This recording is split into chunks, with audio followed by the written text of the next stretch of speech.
Hi everyone. If you know anything about me, if you've been on my channel, you know that I love some Jane Austen, I love Pride and Prejudice, and I was inspired by Grapey on TikTok to rate my top favorite Pride and Prejudice adaptations, and so I came up with like a whole chart and everything, which I'll get into. This video is going to be my #1 pick, and then I'll make videos for my other picks down. I think I have 6 or 7, so to be considered an adaptation, it has to actually intend to be Pride and Prejudice. It can't be like Pride and Prejudice adjacent. I'll make a separate video on Pride and Prejudice adjacent. By that I mean like Bridget Jones. This has to be an adaptation of Pride and Prejudice. Could be modernized, but it has to intend to be that and follow those plot points. Okay, let's get into it. So I decided to make an actual chart so that I could be really sure of how I'm rating these.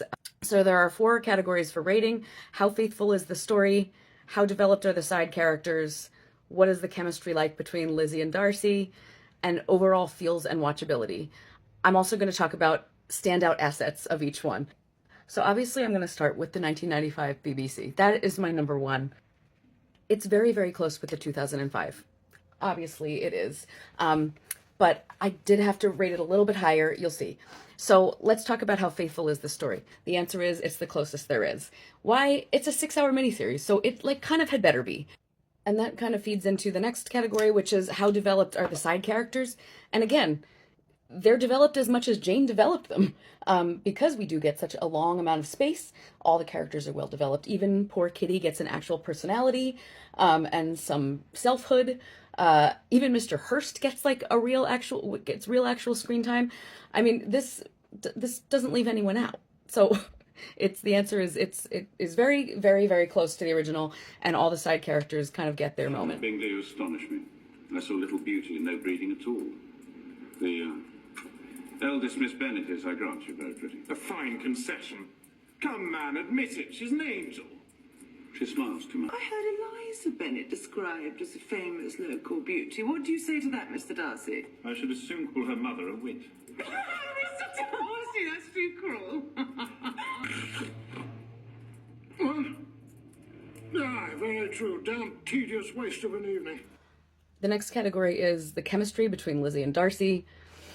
If you've seen this, you know the chemistry is off the charts. I mean, those long looks, God, those long looks.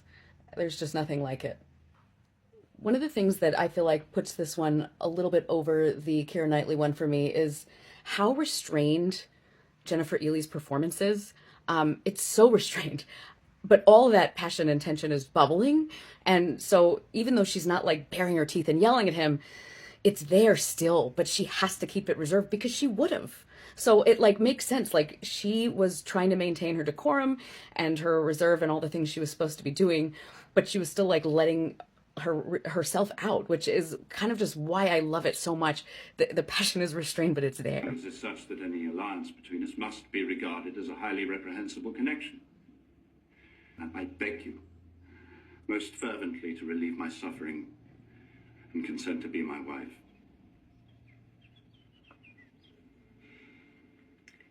In such cases as these, I believe the established mode is to express a sense of obligation. But I cannot. I have never desired your good opinion, and you have certainly bestowed it most unwillingly. As to the overall feels and watchability, who is not watching this whole thing at least once a year? I mean, even the Barbie movie made reference to that. Like, if you're a fan of this movie, you watch it whenever you can. I know it's a long time commitment, so that should tell you like how good that it is that I do make time to watch it like once a year. If it was shorter, I'd probably watch it more than that. So people think this one is great because of Jennifer Ely and Colin Firth, and they're not wrong. I mean, those two are amazingly cast, and like I said, they're perfection. Their performances are perfection. But this movie's true unsung hero is Andrew Davies, who is the screenwriter and was involved in the production. I mean, just go and look at his Wikipedia page and see the list of his work. He has this deft touch with classic literature that pulls out the sexy and the intrigue while remaining respectful to the work and like the spirit of the work. He also wrote the 2008 miniseries of Sense and Sensibility, which is really up there for me. I will make a separate video on other Jane Austen adaptations. And he also wrote at least season 1 of Sanditon, which was fire. I mean, it was, let's be honest. And he was also a co-writer of Bridget Jones. So, I mean, his hand is fully in the Jane Austen oeuvre. And he is really what made that 1995 one, so chef's kiss. Okay, so that's it for my number one pick, 1995 BBC miniseries. Woohoo for the win. I will be posting the other one shortly, and I'll leave you with this parting shot. See you next time.